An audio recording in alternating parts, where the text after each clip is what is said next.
अस्सलाम वालेकुम नाज़रीन, डॉक्टर दानिश रियल फोकस के साथ हाजिर है। आइनी इस्लाहात आनी चाहिए। पाकिस्तान की आइन साज असम्बली ने आइन के आर्टिकल 238, 239 इसीलिए रखा था कि जब पार्लियामेंट मेंबर ऑफ पार्लियामेंट ये समझें कि मज़ीद आइन में तरमीम की ज़रूरत है सिंपल मेजॉरिटी से या 2/3 मेजॉरिटी से, तो वो कर सकें।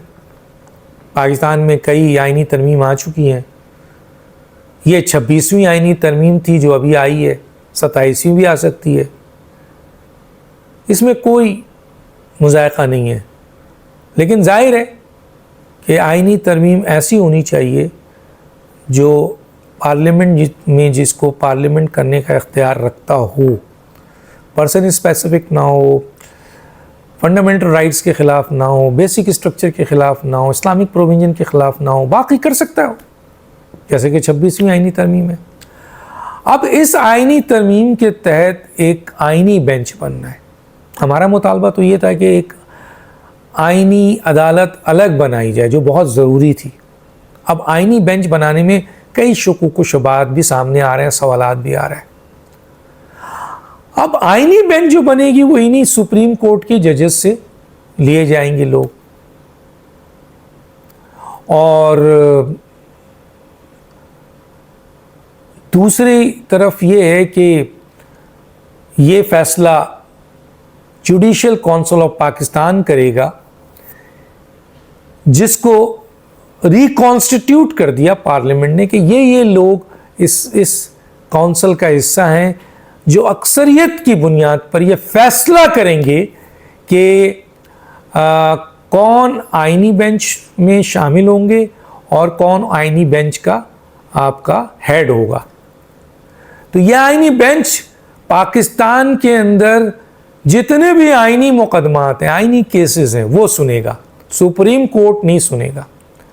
अभी जो मौजूदा सुप्रीम कोर्ट है उसके चीफ जस्टिस याहिया आफरीदी हैं, जो कि 26वीं तरमीम के तहत जो पार्लिमानी खुसूसी कमेटी बनी थी, उस कमेटी के अरकान ने जो 3 सीनियर मोस्ट जज थे जनाब, उनमें से जस्टिस याहिया जो तीसरे नंबर पे थे, उनको पिक किया।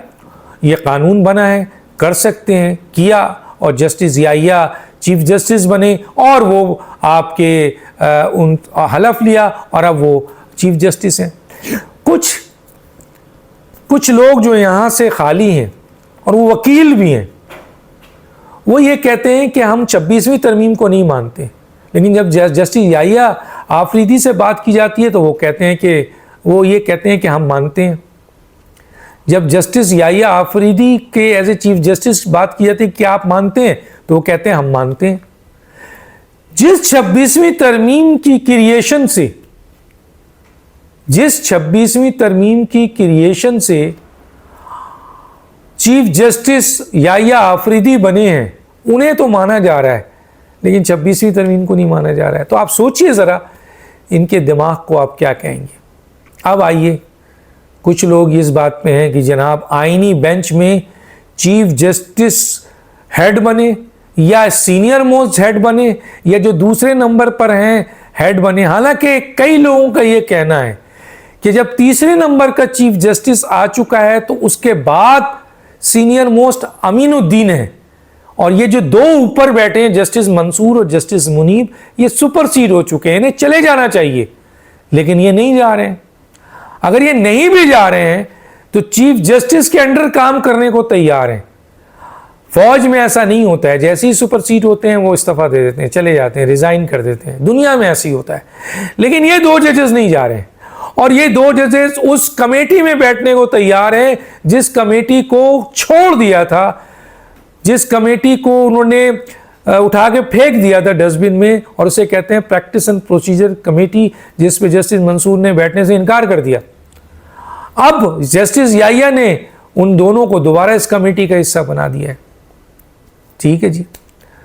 तो आईनी bench judicial commission of Pakistan करेगा और उसके हेड का फैसला भी वो करेगा, और ये भी वो ज़रूरी नहीं है कि वो चीफ जस्टिस को हेड बनाए, जस्टिस मंसूर को बनाए, जस्टिस आपके मुनीब को बनाए, जस्टिस अमीन को बनाए, या किसी को बनाए, ये उसका इख्तियार है। कुछ लोग ये करेंगे जनाब इन तीनों में से बनाया जाए। ये तीन तो अब chief justice of supreme court हैं याहिया आफरीदी, जिनका काम अब सिर्फ पाकिस्तान में जो 62,000 केसेस हैं, फौजदारी केसेस हैं, क्रिमिनल केसेस हैं, आपके बहुत अहम तरीन अवाम के केसेस हैं जो बरसों से पेंडिंग पड़े हुए हैं, उसको देखें। और ये कमेटी भी उन्हीं को देखे, यानी justice Mansoor, justice Yahya Afridi, justice Munib.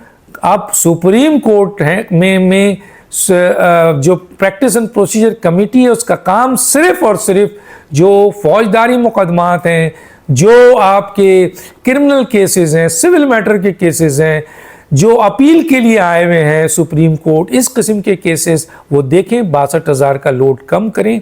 बाकी आईनी बेंच सिर्फ आईनी मामलात देखेगा, और ये इख्तियार सिर्फ judicial council commission of Pakistan को है कि उसका हेड कौन हो और उसके मेंबर कौन हो। और कहा यह जा रहा है, जो मेरी इत्तलात है, कि चीफ जस्टिस के बाद जो शख्स सीनियर मोस्ट है वो अमीनुद्दीन है, तो आईनी बेंच के सरबराह अमीनुद्दीन होंगे और इनके साथ मज़ीद 4 और जजेस होंगे जो कि आईनी बेंच कॉन्स्टिट्यूट होगी। और ये आईनी बेंच पाकिस्तान के अहम तरीन मरकज़ के तमाम आईनी मामलात को देखेंगे। और ये जो जस्टिस मंसूर, जस्टिस आपके याहिया आफरीदी और जस्टिस आपके मुनीब और ये कमेटी और इसके साथ दूसरे जो जजेस हैं वो 62,000 पेंडिंग केसेस देखेंगे।